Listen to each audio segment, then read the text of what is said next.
Olá, somos acadêmicos do Norte do segundo período de Direito Vespertino e hoje vamos apresentar o trabalho do professor César Claudino sobre o livro O que é Direito, uma obra de Roberto Lira Filho. O livro divide-se em 5 capítulos. Primeiro, Direito e Lei. Segundo, Ideologias Jurídicas. Terceiro, Principais modelos de ideologias jurídicas. Quarto, Sociologia e Direito. Quinto, a dialética social do direito. Quando pensamos em o que é direito, automaticamente já vem a palavra lei em nossas mentes. E há uma certa distinção de direito e lei. E Roberto Lira Filho fala que até em outras línguas há uma certa dificuldade de distinguir essas palavras. E é de se advertir, pois há uma certa distinção, já que direitos são as normas baseadas nas nossas morais, ou seja, baseadas na nossa sociedade atual, onde as leis são passíveis de alteração, conforme a moralidade das pessoas. E isso dificulta a associação do que é verdadeiro ou falso, como uma lei que é criada para beneficiar a classe dominante, mas é passada para o povo de formas diferentes para ser aceita. E diversas vezes isso é visto na atualidade, tais informações sendo passadas para iludir a sociedade para que a lei seja aprovada. Mas na hora de o cidadão usufruir essa tal lei, ele não pode usufruir.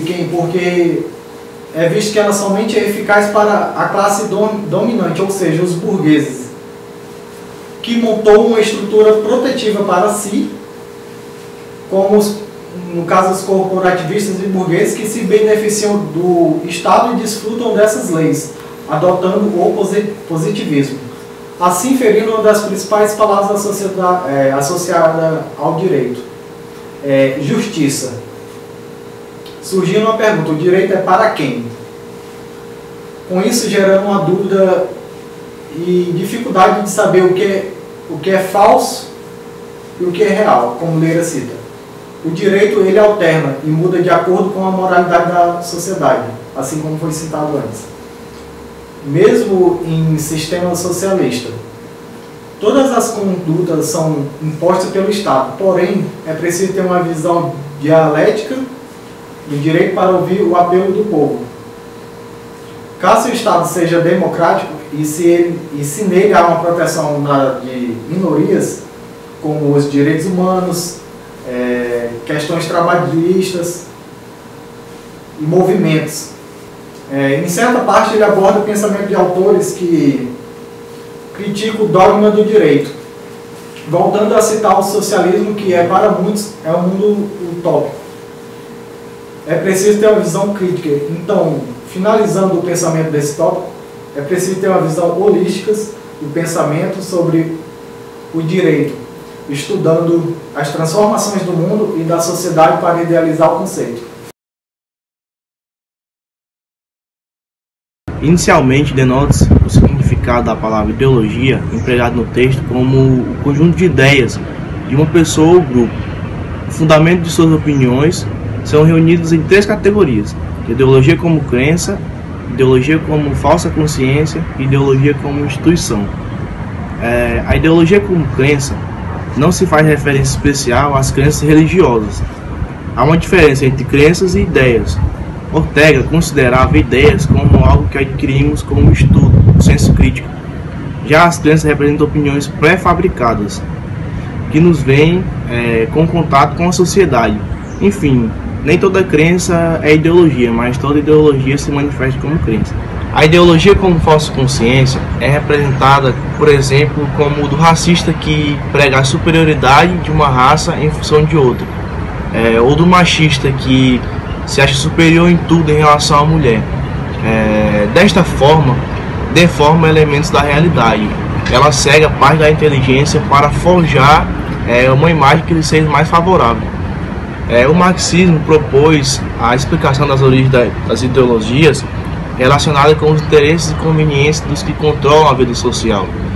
Da ideologia se resulta uma espécie de maniqueísmo, de um lado os bons e do outro lado os maus. A formação ideológica oriunda das contradições da estrutura socioeconômica. As principais modalidades mais adotadas de ideologias jurídicas são elas: o positivismo e o naturalismo. O positivismo divide-se em três partes: positivismo legalista, positivismo historicista e positivismo sociologista. O positivismo legalista, ele dá total superioridade para a lei, e o positivismo historicialista, ele parte para as formações jurídicas. E o positivismo sociologista, ele é a classe dominante, a qual essa classe dominante é capaz de influenciar o Estado para criar as leis para favorecer as mesmas, dando um aspecto de que essas leis favorecem o povo, mas na verdade favorecem somente a classe dominante.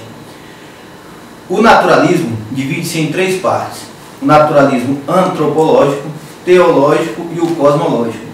O naturalismo antropológico, ele dá a razão ao homem, e o naturalismo cosmológico ao universo, à física.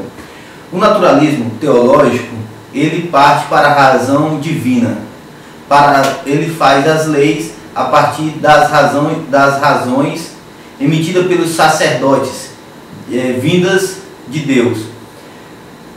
As ideologias jurídicas são filosofias corrompidas de crenças falsas. Segundo Marilena Chauí, não há espaço entre as ideologias para rivalidade, pois as mesmas se completam, interagindo entre-as para chegar a um consenso e a um sentimento de direito. O autor Lira Filho fala: a história é um labirinto cheio de fatos que podemos nos perder e não conseguimos voltar a fatos isolados. O autor também comenta que a sociologia é uma bússola capaz de nos guiar por fatos históricos em determinada época. Não seria qualquer fato histórico, e sim um fato que tivesse conexão com processos sociais. Precisa de uma análise. Um exemplo é a Revolução Francesa. Depois houve outras revoluções, e sobre a análise da sociologia, alguns fatos isolados mostraram que essas revoluções foram apenas homens tentando manter o poder. Então podemos dizer que foi um golpe e não uma revolução. Podemos citar dois exemplos: Fernando Collor em 1992, que a grande maioria dos grupos sociais apoiaram o impeachment dele, e a presidenta Dilma Rousseff, que em 2015 foi impeachmentada, mas não todos os grupos sociais apoiaram o impeachment dela. O que a sociologia pode falar sobre isso? Será que foi um golpe? O autor também comenta que, sendo a sociologia responsável por ligar esses dois fatos históricos e guiando o direito a uma análise mais precisa. Então podemos confirmar que a sociologia é a mediadora dos fatos, e o direito para a sociologia nada mais é que a integração dos fenômenos jurídicos na vida social. O autor Lira Filho falou que também existem duas correntes: a estabilidade, a harmonia e consenso, as relações estáveis dos grupos sociais, tendem a manter a harmonia social, produzindo normas consensuais. Estas normas dão origem ao Estado. O Estado mantém a ordem e a regra curta, mantendo a sociedade controlada, evitando assim pequenas modificações que levariam às revoltas. A segunda corrente é a mudança, conflito e coação. Esta corrente explica que não existe apenas um grupo social, e os grupos sociais são divergentes, cada um em prol do seu benefício, fazendo assim com que o meio social seja mais conflituoso. Existe uma sociedade internacional e uma sociedade dialética. A sociedade internacional é dividida entre duas partes, a capitalista e a socialista. A sociedade internacional é heterogênea. Já a sociedade nacional, ela apresenta uma divisão de grupos, sejam eles religiosos, étnicos, e a base da sociedade está sob o domínio da burguesia. A base, a infraestrutura, está sob o domínio da burguesia, os detentores dos meios de produção. A partir de então, eles dominam os meios de comunicação, invocando os princípios ideológicos que refletem na superestrutura, no direito, com um rótulo de cultura, para atender os anseios dessa mesma classe. No mais, utiliza-se de um sistema de representação que legitima o que fazem ou deixam de fazer. Não há mudança, porque essa base burguesa que comanda as regras do jogo, a massa é passiva de controle. Essa luta para impedir tal círculo vicioso tem raiz internacional. O direito entre nações tende a ficar preso ao sistema de forças dominantes, porque se sabe que há exploração em razão de outros, mas mudar quem manda não depende dos oprimidos. Pois em cada nação dos milhares de oprimidos, há também aqueles que se sujeitam às regras dos dominadores. O que desperta o espírito de revolução, mesmo numa sociedade socialista, não são suprimidas as classes. Quando se fala em direito e antidireito, não se refere em duas entidades abstratas, mas sim ao processo dialético. Desde o estudo do homem como um ser social, até a passagem pelos contratualistas e depois por Marx, foi uma coisa que ficou clara, comum entre tais pensadores. A liberdade é a essência do homem.